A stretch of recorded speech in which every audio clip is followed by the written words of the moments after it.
bahwa dia imajinatif, belum akan terbangun, tapi punya konsep yang kuat gitu. Nah, tadi Peter Cooks itu menghasilkan banyak sketsa ya, dan dia dan sketsa dikumpulkan dalam sebuah buku eksperimental ya tahun 70-an. Nah, Lebeswood ini lebih jauh, dia membuat bahkan lembaga riset ya, Research Institute for Experimental Architecture, jadi RIEA gitu ya. Jadi ya khusus dia mengembangkan, mempromosikan metode eksperimental dalam pendidikan dan praktek arsitektur ya. Jadi Peter Cook lebih dulu, kemudian dikembangkan lebih lanjut dalam bentuk riset oleh Woods gitu ya, tahun 28.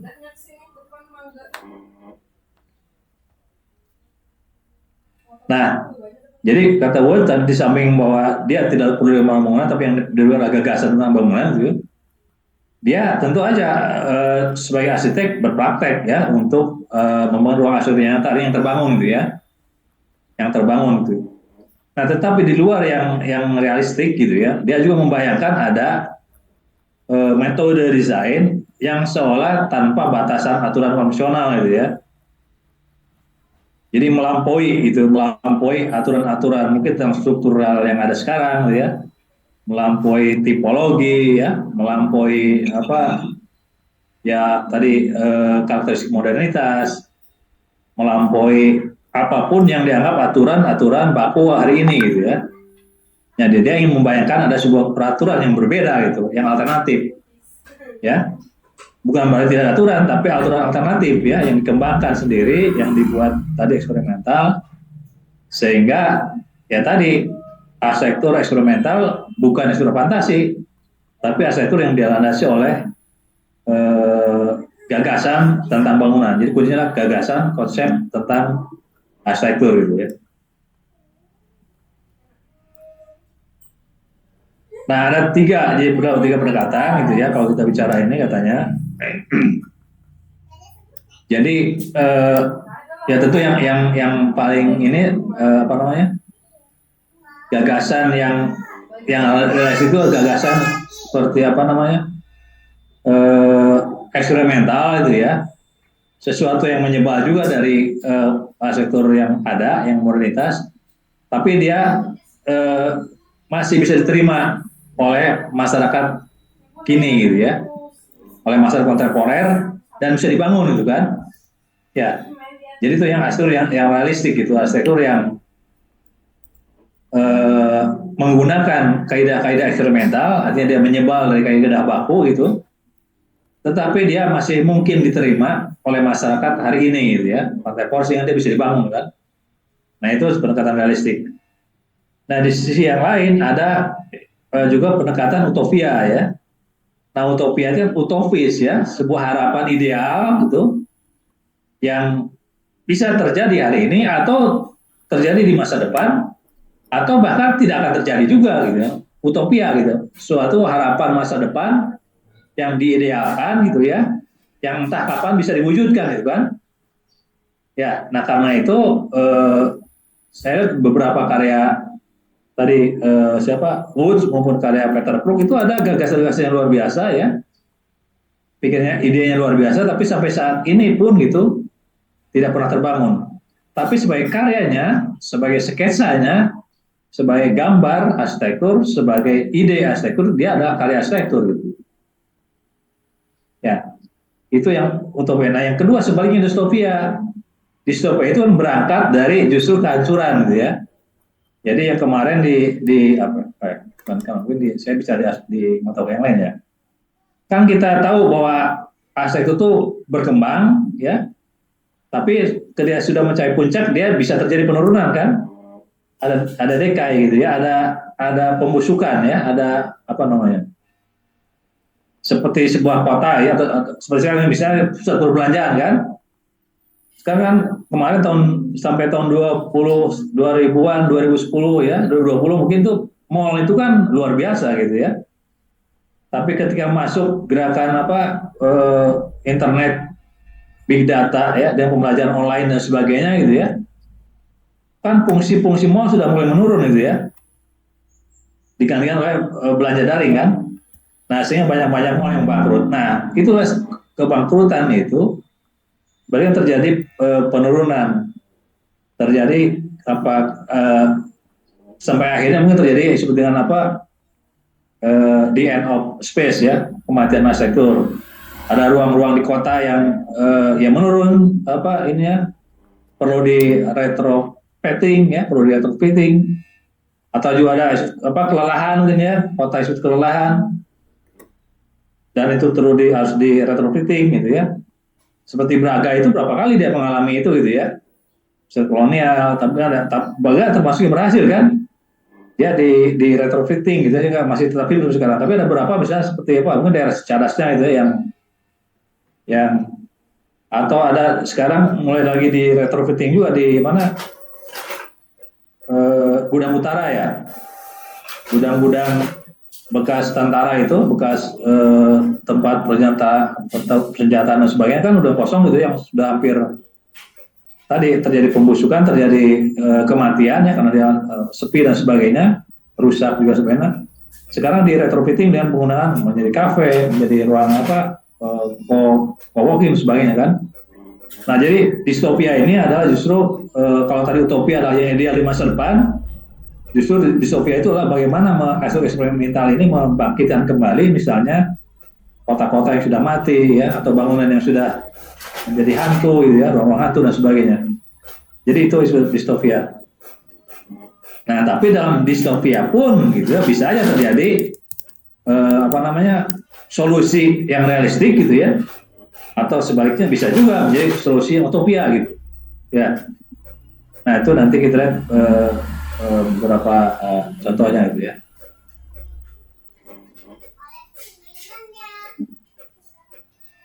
Nah, jadi kembali ke tadi, ini salah satu penggagasnya, nanti bisa cek Anda ya di bukunya Experimental Architecture, dia arsitek Inggris. Nah, ini kan sama ya seperti gagasan apa dulu arsitek modern gitu ya,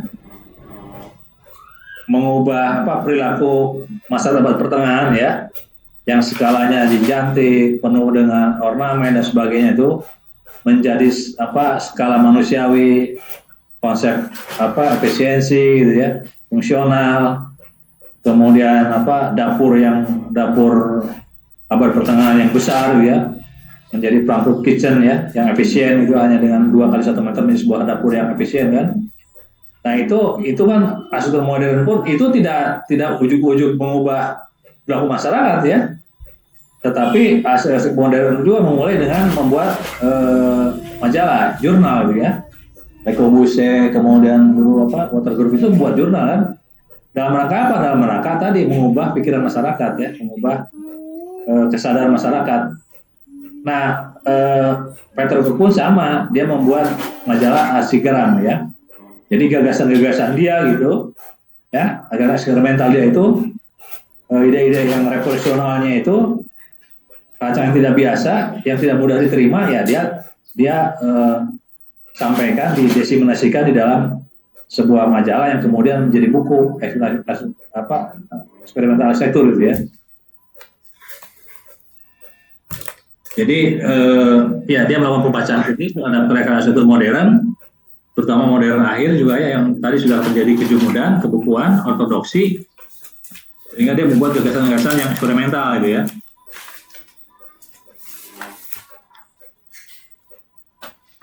Nah, jadi kata Cook, pendekatan ini berfokus pada konsep yang kreatif dan menantang gitu ya. Jadi tidak lagi terpaku pada praktek arsitektur rasional ya atau konvensional kan, ya. Tapi melampaui apa yang sudah yang baku gitu ya.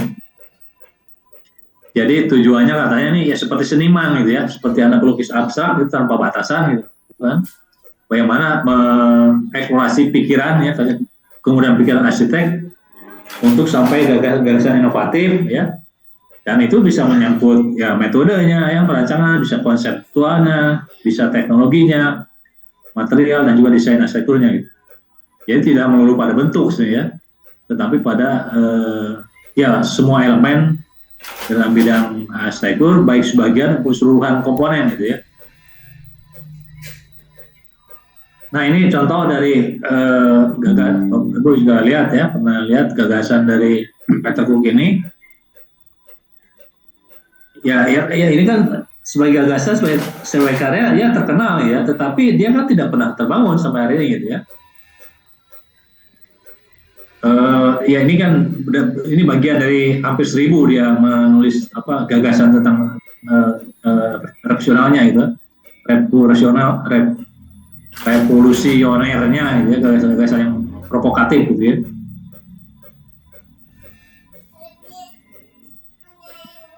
Nah ini sebuah gagasan, sebuah plug-in city ya.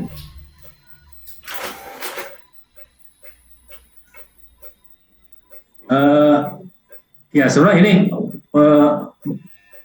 gagasan ini mungkin ketika kita bertemu dengan masa kini gitu ya, sebenarnya sudah bisa diwujudkan gitu ya, yang pertumbuhan teknologi digital, otomasi dan sebagainya gitu ya. Nah ini pada tahun 70-an ini gagasan plug-in city itu memang menggunakan konsep kota otomasi, tapi ini masih berbasis pada hidrolik ya, hidrolik. Bagaimana dia menyambungkan sebuah kota-kota yang modular, hunian ya, fungsi-fungsi yang modular gitu kan, dalam sebuah megastruktur kota yang berkembang yang vertikal ya.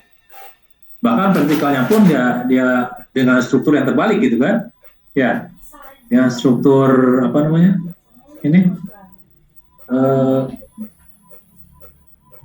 tumpang itu apa namanya? Bukan prisma apa tuh namanya teh?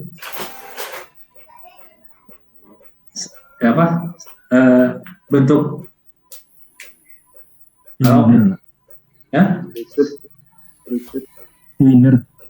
Silinder kan berarti bulat ya. Ini kan mengecil ke bawah. Apa namanya? Seperti corong. Ya, seperti corong, seperti kalau itu macam apa? Limas. Nah, limas ya. Limas. Kerucut. Nah, yang apa tuh kerucut ya, seperti kerucut kan. Nah, ini kan secara struktur membongkar gagasan tentang struktur yang harusnya membesar ke bawah gitu kan. Nah, tetapi dengan gagasan-gagasan ini dia membuat sebuah kota megastruktur yang semuanya terintegrasi gitu ya, yang menggunakan mesin sebagai pusatnya gitu, yang menggerakkan semua kota ini bisa naik turun gitu kan, naik turun dan tersambung koneksitasnya. Dan ini menggabungkan tempat tinggal, transportasi, perkantoran dan sebagainya gitu ya. Yang lain ini digerakkan oleh sebuah tren raksasa ya. Nah jadi ini kan sebuah gagasan yang yang futuristik ya, dan sampai sekarang pun juga tidak pernah terjadi ini kan, tidak terbangun ya. Tapi sebagai karya dia ya idenya luar biasa gitu. Ya. Nah yang kedua ini menarik juga ini ya,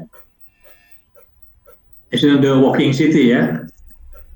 Nah ini kan The Walking City ini karya Peter Cook dan Ron Heron ya. Nah kenapa muncul gagasan Walking City ini? Ini kan tahun-tahun 60-70-an ini ya. Itu kan di dunia itu dipenuhi oleh gagasan tentang perang nuklir ya. Jadi sudah perang dunia kedua itu kan terjadi perang dingin ya, antara raksasa superpower Amerika dan Rusia gitu kan. Meskipun sampai sekarang kan tidak pernah terjadi ya perang nuklir itu, yang ada adalah perang-perang yang parsial ya. Jadi yang memang yang merekanya Amerika ya, Uni Soviet, tapi perangnya kan di negara-negara berkembang ya, di Palestina, di Afghanistan, di Vietnam gitu ya. Tapi negara superpowernya sendiri kan tidak pernah terjadi sampai sekarang belum gitu ya. Tetapi waktu itu ada kekhawatiran tentang terjadi perang nuklir kan. Nah jadi gagasan Walking City ini adalah sebuah asumsi jika terjadi perang nuklir gitu ya, di mana nanti ada banyak orang yang Ya ada yang kematian juga, tapi yang di luar kematian juga ada yang mungkin luka dengan juga lukanya radiasi dan sebagainya itu ya. Nah sehingga kota ini yang dibayangkan oleh Heron ini adalah sebuah kota ambulan gitu ya, kota raksasa yang bisa berjalan menyisir korban-korban perang gitu ya, lalu dia dirawat dalam rumah sakitnya gitu ya, di samping juga kota masalah yang masih hidup gitu ya. Jadi sebuah kota pasca apokaliptik ya, pasca kehancuran akibat perang itu. Jadi kota ini samping nanti menyisir korban-korban perang nuklir, ya dia juga mencari zona yang lebih aman gitu ya. Nah ini kan gagasan yang ya sampai sekarang pun tidak terjadi juga gitu ya, karena perang nuklirnya tidak terjadi. Nah ya ini sebagai metode eksperimental, tapi kemarin ini kan juga sebenarnya juga gabungan dengan metode yang metafor dia, karena gagasannya adalah mengadopsi analogi dari serangga ya dan mesin dan sebagainya. Tapi sebagai gagasan eksperimental dia adalah gagasan provokatif sebagai respon terhadap perang nuklir itu. Nah ini pun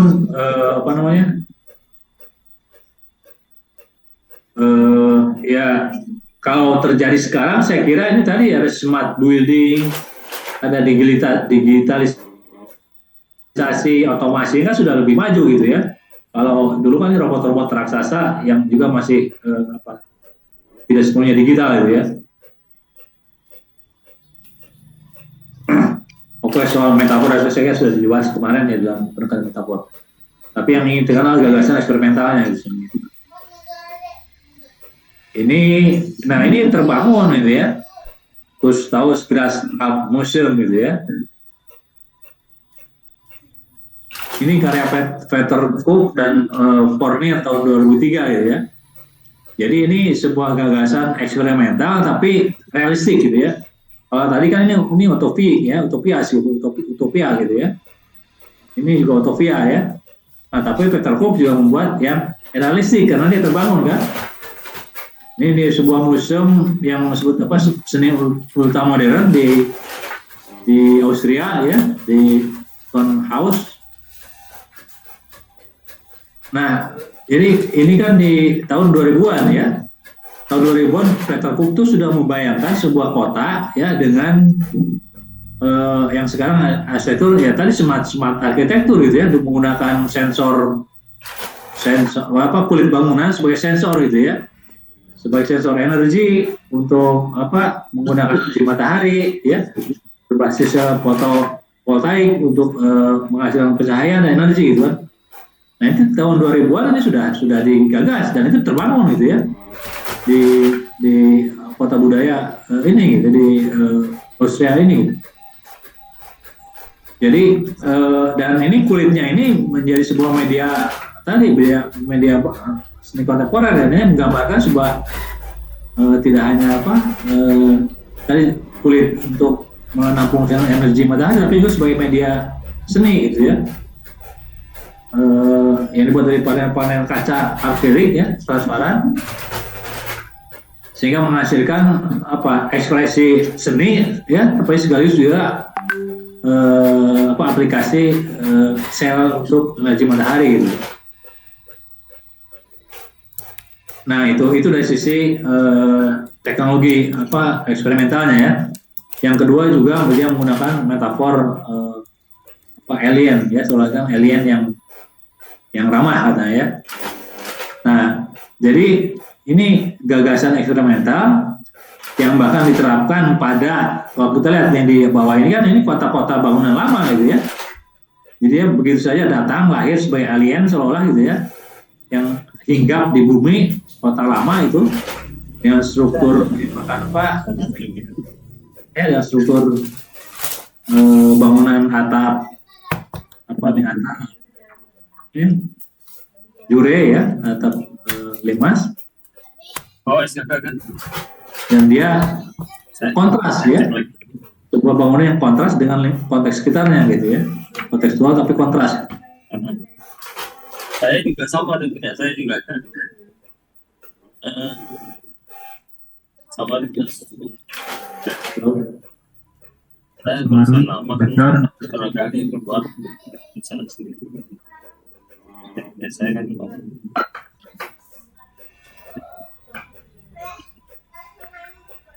Oke, lanjut.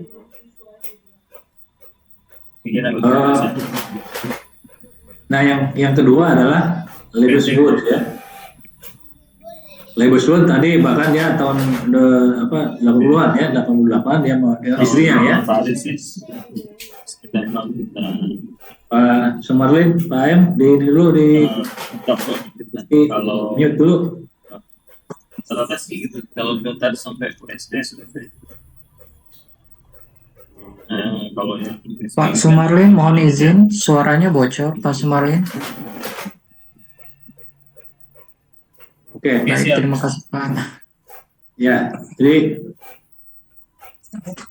Woods, kalau tadi Peter Cook itu kan yang menghasilkan sejumlah gagasan instrumental dalam bentuk banyak sketsa, konsep, dan dibukukan. Woods bahkan membuat lembaga riset di sekolah S1-nya gitu ya, untuk mempromosikan tadi model-model desain-desain yang provokatif gitu ya, agresif gitu ya, dan ya tadi melampaui zamannya gitu.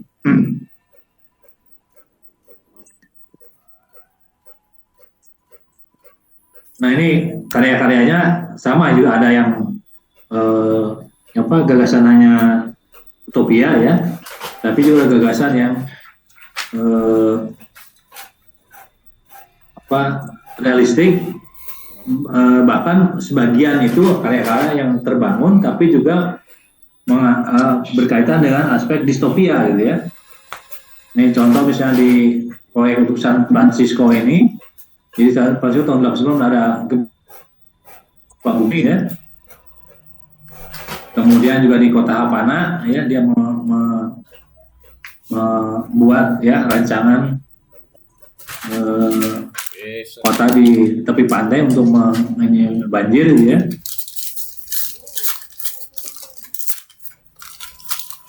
Nah dia di San Francisco dia membuat proyek ya, habis the Quake gitu ya. Nah ini sebuah dia menggunakan material sisa gempa gitu ya. Kan gempa itu jadi tadi yang sebut dengan distopia itu bukan akibat hanya karena kota yang menurun ya, itu membusuk, tapi juga karena akibat bencana sebagainya bukan ya, dari kerusakan bukan. Nah sehingga dan Woods ini Lebes Woods ini menggunakan material sumber daya yang tersedia gitu ya, akibat gempa, akibat peperangan, akibat banjir dan sebagainya gitu. Nah ini salah contohnya adalah in the Quake. Jadi dia ada sebuah konsep gitu ya, yang mencoba membangkitkan kembali sudah gempa gitu ya. Bahkan dia membuat peragangan di 84 dari Cecil ya, karena dia sebagai award gitu ya dalam pencapaian karya arsitektur yang inovatif dan mempengaruhi budaya modern Amerika lah.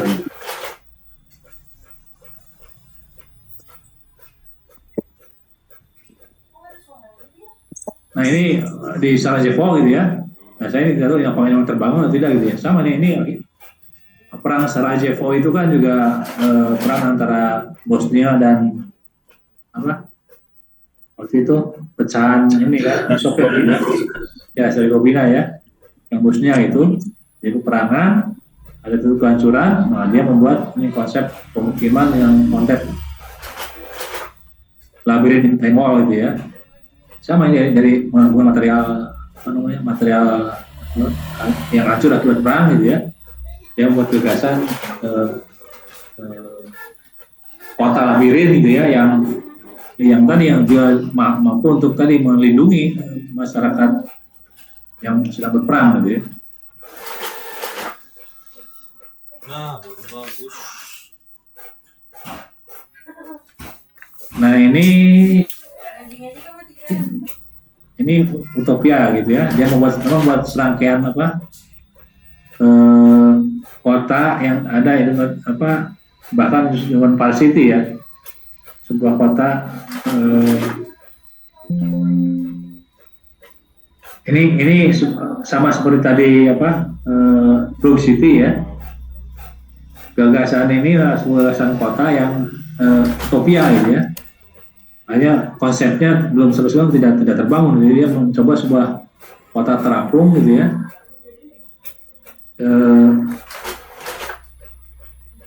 Yang ya tadi mengikuti aturan yang berbeda gitu ya, dengan bentuk lingkaran ya, mungkin sesuatu yang berbeda. Kemudian dia membuat sebuah di sini yang lebih lanjut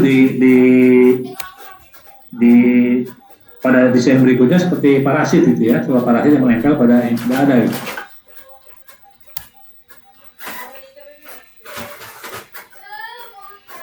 Jadi intinya adalah pertanyaannya kata dia tuh bagaimana jika gitu ya. Jadi bukan, karena selama ini kan aset itu tadi berbasis pada baku gitu ya, tidak pernah membayangkan sebuah kota yang di luar kebiasaan gitu ya. Yang terjadi kan kota-kota yang kalau kota-kota yang konvensional kan ya kota grid ya, yang hunian perkantoran yang baku ya, kota-kota dan sebagainya. Nah dia buat kota eksperimental. Dengan pertanyaan itu bagaimana jika tadi manusia hidup dalam kota yang di luar aturan yang ada hari ini gitu ya.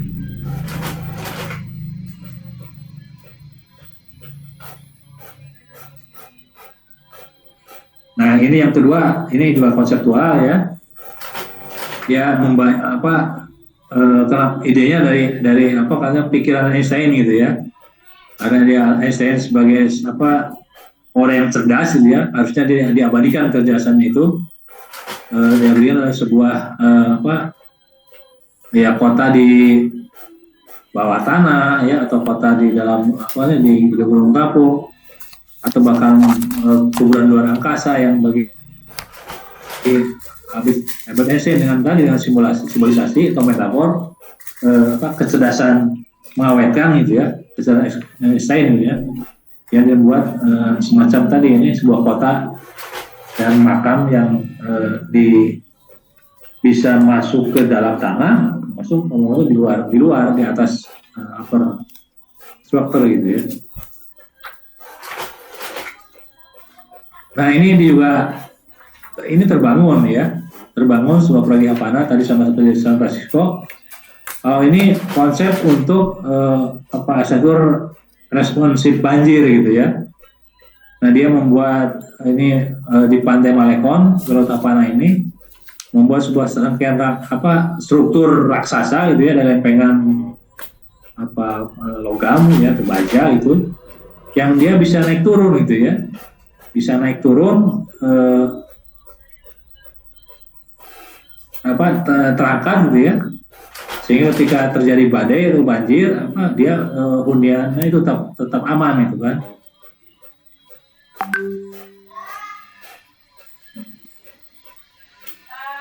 Jadi saya kira ini sebuah gagasan yang sama ya, melampaui konsep arsitektur yang konvensional gitu ya. Tapi dia membuat gagasan provokatif yang ini fungsional ya, struktur yang mampu tadi naik turun untuk supaya penghuninya tetap aman dari kemungkinan banjir gitu.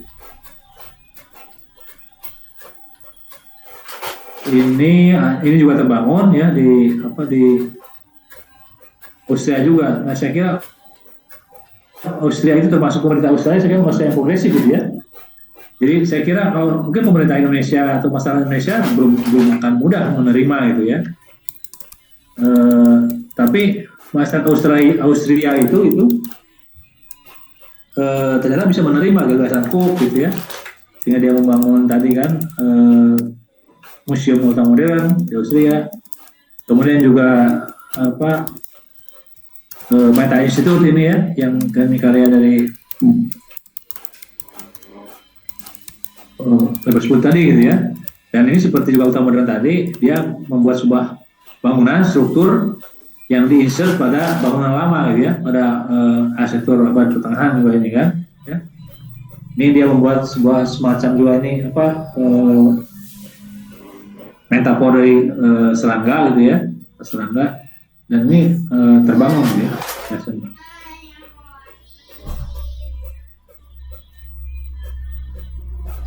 Nah, ini disebut apa arsitektur gitu ya.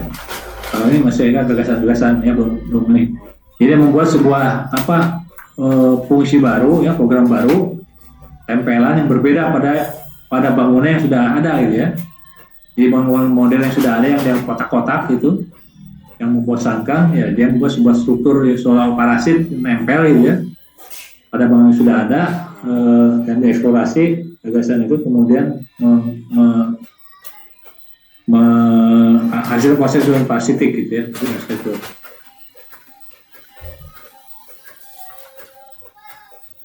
Nah yang berikutnya ini karya Stephen Hall ya. Nah kalau tadi kan jadi gagasan eksperimental kan tidak harus pada hanya seluruh bangunan gitu, tapi juga bisa pada sebagian bangunan ya.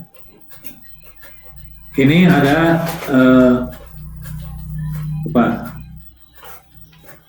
sebuah kompleks menara ini mall ya juga ya. Nah tapi yang eksperimental pada dia, kalau mallnya kan seperti sama lah biasa struktur yang modern atau postmodern ya. Tapi Stephen ini membuat sebuah bagian gitu ruang gitu yang eksperimental, disebutnya papilon cahaya gitu ya. Yang di dalam ruangan ini apa seolah-olah Hall menyediakannya wahana untuk menjadi ruang prototipe masa depan gitu ya. Jadi hanya satu ruang gitu ya. Tapi itu ruang itu dia di mana sangat futuristik gitu ya. Sangat futuristik dengan berbagai pengalaman yang di situ bisa menyenangkan ya. Menarik, membosankan, mengembirakan, menakutkan dan sebagainya. Ini sebuah ruang-ruang yang berubah dengan berbagai cahaya gitu ya, untuk mempermainkan emosi pemakai, emosi pengunjung gitu ya.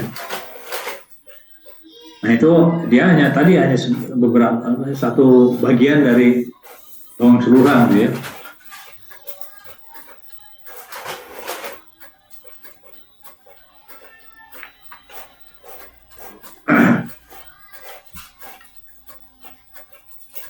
Oke.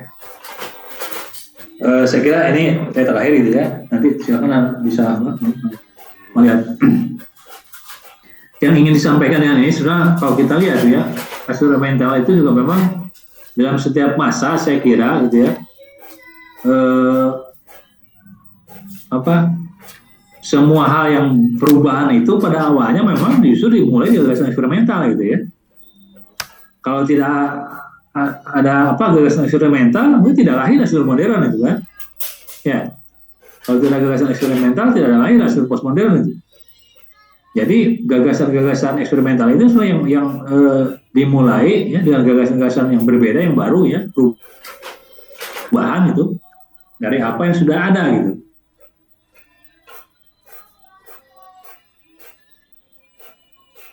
Misalnya pada abad pertengahan, Renaissance itu adalah sebuah gerakan eksperimental ya pada masa itu gitu ya.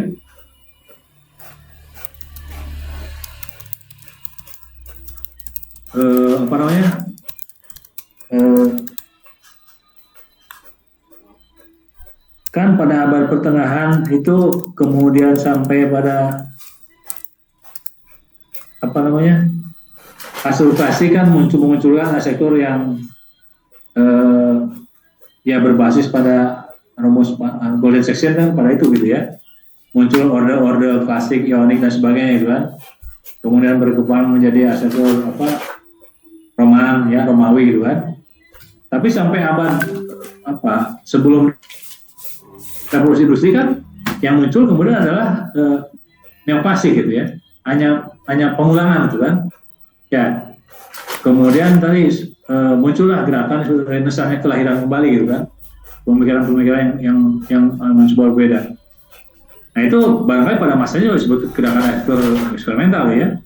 Kemudian muncul juga gerakan yang disebut modernisme ya, yang digagas oleh Le Corbusier, Otto Gropius dan lain-lain gitu kan. Ya itu pun saya kira gerakan eksperimental pada masanya gitu ya, yang dengan pendekatan rasional, kemudian dia membongkar dimensi waktu karena dia tidak lagi ingin melepas dari masa lalu gitu ya, ingin lepas dari masa seluruh abad pertengahan gitu kan. Banyak menggunakan ditemukannya 10 beton baja kaca ya, yang dimungkinkan sebuah eksperimental. Nah sesudah eksperimental ini kemudian menjadi gerakan mainstream kan, menjadi sama lagi, biasa lagi gitu kan ya. Tapi pada awalnya saya kira dia juga eksperimental. Kemudian muncul tadi aspek postmodern ya, yang mencoba mengawinkan kembali gitu, antara modernisme dengan kembali merujuk pada masa lalu ya, metafor, kualitas, realitas, semua sebagainya. Artinya saya ingin mengatakan semua eksperimental itu hanya setiap zaman tuh punya juga sektor eksperimentalnya gitu ya. Tidak melulu tentang sektor yang futuristik gitu ya, sektor yang utopia gitu kan.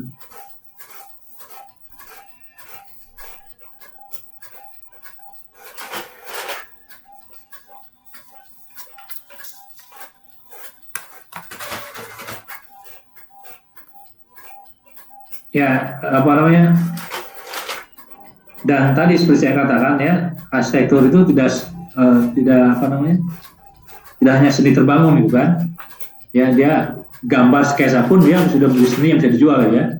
Lalu ada seni instalasi gitu ya, ada seni multimedia dan sebagainya gitu kan, sehingga bahkan beberapa gagasan tadi dari gagasan Wood juga jadi gagasan untuk sejumlah film ya, yang dibintangi oleh Bruce Willis misalkan, itu menggunakan konsep dari gagasan Wood gitu ya. Saya juga belum tahu film seperti apa ya, tapi yang termasuk Wood juga bekerja juga sebagai arsitek konseptual untuk film Alien 3 gitu. Nah, bagaimana Indonesia? Nah, ini saya kira mungkin yang agak ya tentu juga sama ya, kan kalau lihat kita generasi ini katanya kan ada 3 ya Indonesia itu kan, mulai dari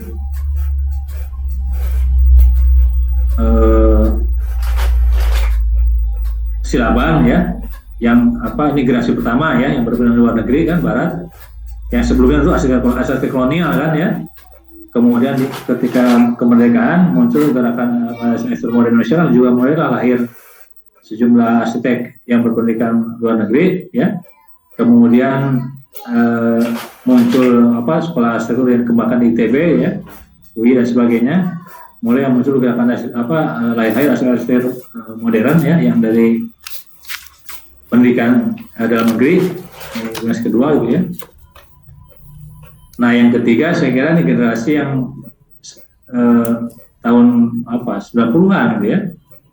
90-an sebenarnya gerakan arsitektur ini harus arsitek muda Indonesia kan, ya. Yang disebut oleh Salia ini sebagai generasi arus informasi ya, karena itu kan semua itu berkembang juga. Mulai berkembangnya arsitektur digital saya kira ya.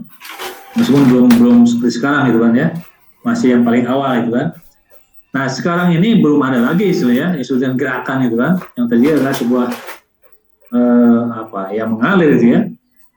Nah saya kira Asur Aming ini ya, yang tahun 90-an ini, meskipun tidak tadi tidak provokatif ya, tidak terlalu provokatif seperti karya-karya Peter Cook ataupun karya-karya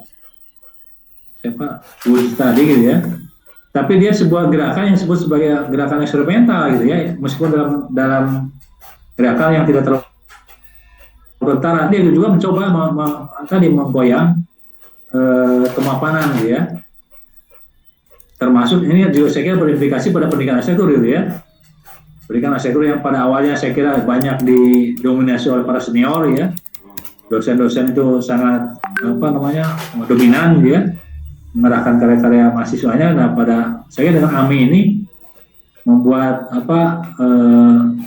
gerakan yang ya tidak terlalu provokatif, tapi juga misalnya mempengaruhi gitu ya, anak-anak muda ini bergerak dan gagasan baru ya, dengan berbagai sikap yang lebih kritis pada arsitektur yang lama seniornya gitu ya. Dan dia membuat publikasi lewat majalah, lewat pameran ya, bahkan open house karya terbangun dan sebagainya. Nah saya kira ini generasi Anda mungkin harusnya ini siapa,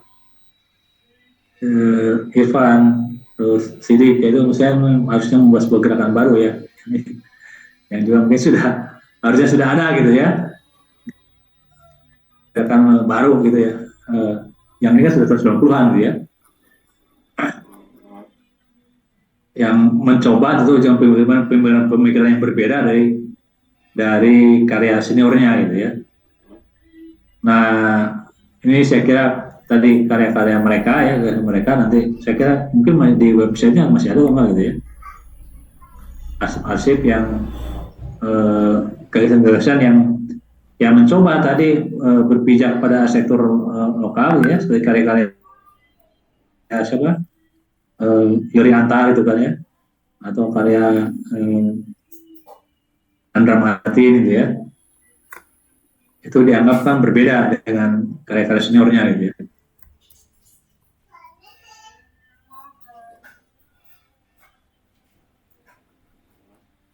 Itu saudara sekalian, silakan kalau ingin didiskusikan sebagai sebuah pendekatan ya, eksperimental. Jadi Indonesia juga sudah pernah memulai gitu ya, karena ada kejemuran, ada kebukuan dari para seniornya itu dianggap terlalu dominan dan sebagainya, terutama di pendidikan arsitektur. Nah saya kira di pendidikan arsitektur Indonesia juga sama sekali, juga lebih demokratis ya, lebih eksperimental, semua gagasan bisa disampaikan oleh para mahasiswa dan sebagainya. Nah tentu juga arsitek muda bisa juga bergerak untuk kan biasanya katanya setiap gerakan itu mungkin harusnya lahir setiap 20 tahun sekali ya, setiap 10 tahun sekali gitu harusnya gitu ya. Nah yang kita lihat sampai saat ini belum ada ini gerakan semacam arsitek muda Indonesia tahun 90-an itu gitu ya. Maka silakan sambil saya share ini materinya kalau ada yang ingin direspon.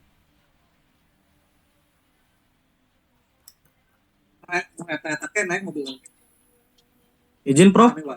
Ya. Enggak Pak Iqbal, enggak. Izin bertanya Prof, karena saya masih penasaran dengan. Halo? Ya silakan. Ya baik. Saya masih penasaran Prof dengan bentuk arsitektur eksperimental itu Prof. Ya. Karena yang saya lihat itu bentuknya itu benar-benar ibaratnya futuristik dan abstrak gitu Prof, susah ditebak. Jadi bagaimana proses gubahan massa atau proses apa yang membuat bentuk yang didesain oleh Le Buswood itu menjadi bentukannya seperti itu Prof, unsur-unsur apa yang ditangkap gitu agar bisa kita terapkan pada karya kita gitu Prof. Ya. Terima kasih Prof.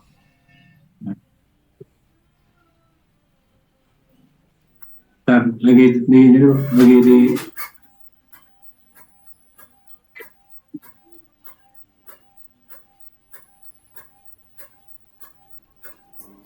lagi saya share dulu ya ini ya sebelum menjawab. Ya baik Prof.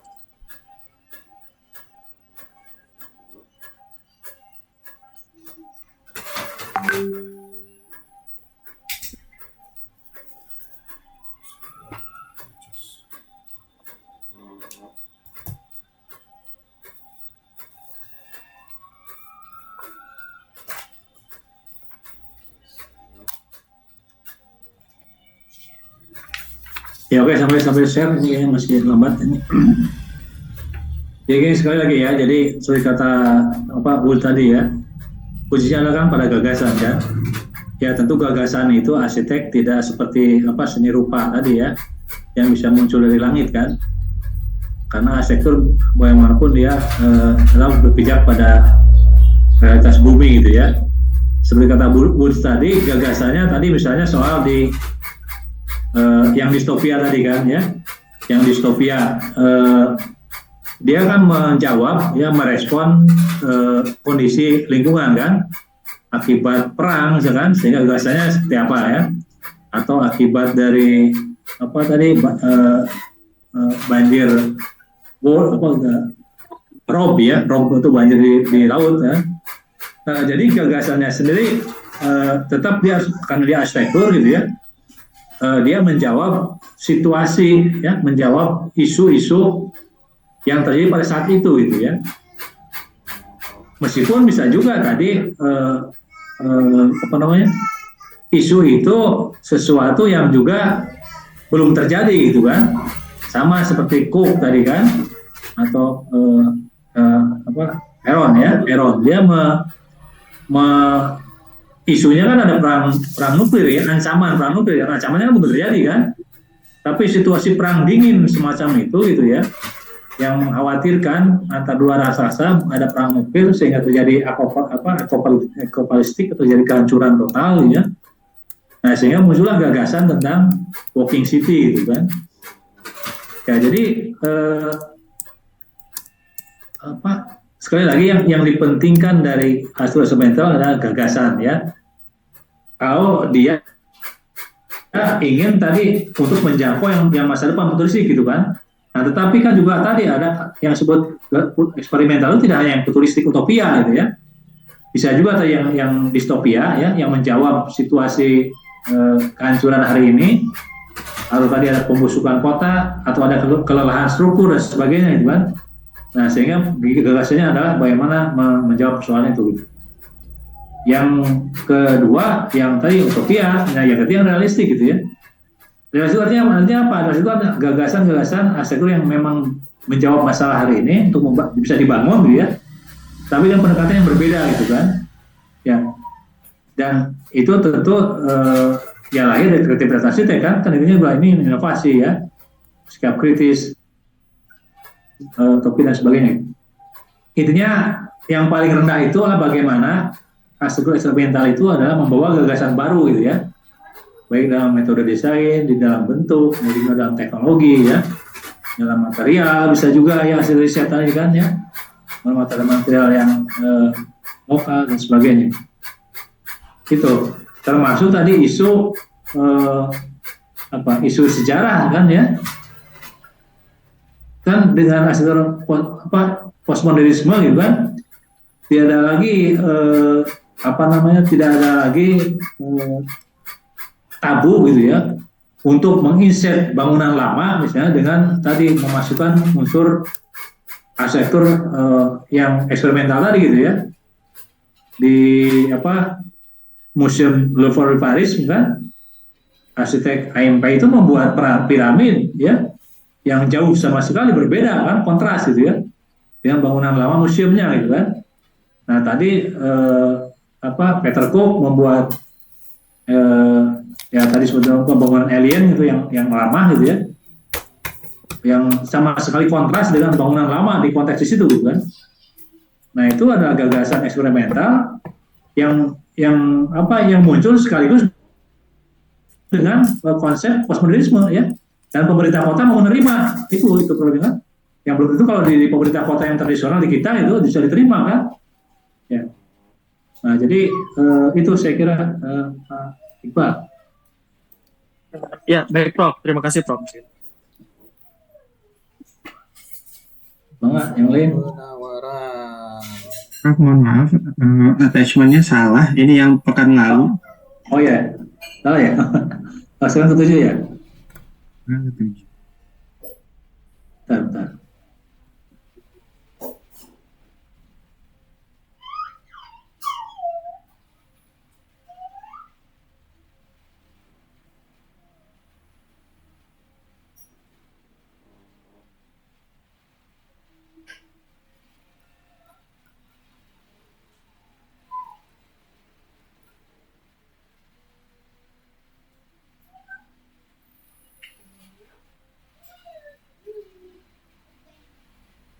Masih ada? Ya, kalau tidak ada ini saya lagi DS ini. Atau masih ada, Bang? Silakan. Yang penasaran? Atau cukupkan dulu? Izin Prof. Ya, Ya. Pak Suto. Dalam arsitektur eksperimen kan seringkali bangunan itu bersifat utopis ya Prof.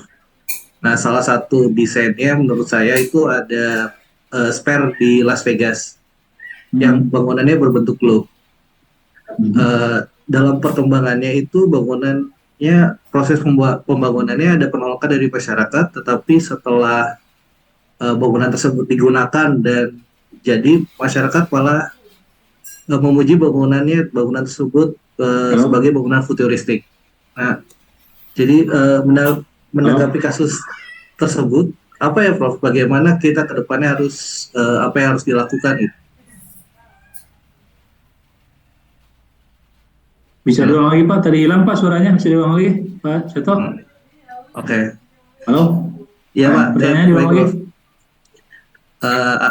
Arsitektur eksperimen kan bersifat utopis Pak. Dalam salah satu bangunan di Las Vegas itu ada bangunan namanya Sphere yang berbentuk globe dengan fasad yang full LED, jadi bisa berubah-ubah fasad dan warna. Tapi kalau yang saya baca itu dalam pembangunannya banyak penolakan dari warga kota Las Vegas tersebut. Tapi setelah digunakan bangunan ini malah masyarakat malah menyukainya. Dalam menanggapi kasus tersebut itu kedepannya bagaimana ya Prof? Ya, ya, ya itulah saya kira Pak, memang tidak setiap gagasan itu ya, gagasan arsitek, kecuali kalau arsitek punya uang sendiri kan, bisa membangun sendiri gitu ya. Tapi arsitek harus berkolaborasi dengan klien kan. Nah klien ya saya kira seperti sama arsitek seperti Jahad itu menurut saya pada awalnya tidak mudah gitu ya. Tidak mudah dia menemukan klien atau pemerintah kota yang mau gitu ya, dengan gagasan-gagasan yang luar biasanya itu kan. Ya sama seperti itu kan, dia yang di Las Vegas itu saya kira mungkin si arsiteknya dia menemukan tapi investor ya, atau menemukan pemerintah kota yang mau dengan gagasan itu kan arsitektur fantasi gitu ya, dimana arsitektur yang bukan arsitektur fashion arsitektur ya, yang dia bisa mengubah kulitnya ya, mengubah ya mungkin seperti bunglon dia bisa mengubah pelingkupnya ya, kulitnya dengan berbagai tadi. Jadi ya itu tadi ketika membangun karya arsitek swasta mungkin ya, membangun investasi swasta pun tidak masalah ya. Tapi ketika itu menjadi bangunan publik gitu ya, memang masyarakat yang apalagi masyarakatnya yang tidak terdidik kan biasanya tidak mudah untuk menerima gitu kan. Bahkan itu di masyarakat Amerika yang terdidik pun gitu kan tidak mudah menerima sesuatu yang baru gitu kan. Nah, tapi ketika arsitek punya gagasan, punya konsep ya, semacam konsepnya kuat itu terbangun, saya kira pada akhirnya itu tadi bisa diterima gitu kan. Jadi yang memang tidak mudah itu meyakinkan kan, pertama udah meyakinkan klien gitu ya, bahwa gagasan ini bisa inovasi gitu ya, bisa kreatif, bahkan mungkin bisa juga yang utopia itu selalu ditarik ke masa kini gitu ya, sehingga yang melampaui zaman itu seperti karya pupuk tentang alien tadi kan misalnya itu melampaui zamannya gitu ya, tapi masyarakat kotanya mau menerima kan, yang pada awalnya barangkali pemerintah kotanya yang terdidik mau, itu masalahnya tidak mau menerima kan. Tapi sudah berbagai ya daya tarik ya, berbagai mungkin generator ekonomi gitu ya, yang menjadi ikon dan semuanya itu menjadi sesuatu yang bisa diterima gitu. Saya kira itu hal yang wajar aja gitu ya. Ya. Bahkan saya kira karya-karya seperti ya kemarin saya contohkan masjid yang Ridwan Kamil itu yang di kilometer Asapar itu kan juga ada penolakan misalkan ya dari ahli agama kan. Nah itu misalnya justru dengan kontroversi itu kan arsitek bisa berbicara gitu ya, karyanya bisa berbicara, bisa dijelaskan konsep-konsepnya sehingga justru terjadi proses penyadaran, ya, proses pendidikan pada masyarakat. Saya kira itu, Pak Seto. Baik, Prof. Terima kasih. Oke, saya kira Bapak Ibu sekalian untuk sementara barangkali cukup dulu sampai sini ya pertemuannya. Nah, minggu depan saya ini terakhir untuk teorinya. Dan sudah itu silakan Pak Irfan untuk mengatur presentasinya 2 kali ya, presentasi yang konsep dan nanti prelim gitu ya, tentang metode kreatif. Ya silakan nanti digunakan. Ini tidak selalu harus gagasan baru, tidak harus selalu proyek baru gitu ya. Silakan, kan Bapak Ibu sudah barang punya proyek yang sedang berjalan, tinggal di-insert aja gitu ya. Walaupun yang proyek yang ada ini adalah proyek-proyek yang masih menggunakan metode tradisional, ya di-insert lah model kreatifnya pada bagian apa gitu kan, ya. Jadi supaya juga nanti dan terutama juga coba dikaitkan dengan nanti proyek tesisnya gitu, supaya bisa berguna gitu. Oke, nanti siap dulu oleh Pak Ivan gilirannya. Mungkin juga bisa, kan ini kan berarti 8 kali pertemuan ya, dan bisa diatur 2 kali, apakah 1 orang itu 1 minggu itu 2 atau 3 pertemuan, 2 atau 3 orang gitu ya. Silakan nanti Ivan membaginya sehingga ya bisa penuh sampai 8 kali pertemuan. Oke. Bapak Ibu sekalian, untuk sementara sampai sini dulu ya. Mudah-mudahan diskusi ini bermanfaat ya, berkah, dan saudara-saudara kalian masih tetap semangat produktif. Assalamualaikum warahmatullahi wabarakatuh. Waalaikumsalam. Terima kasih, Prof. Terima kasih, Prof.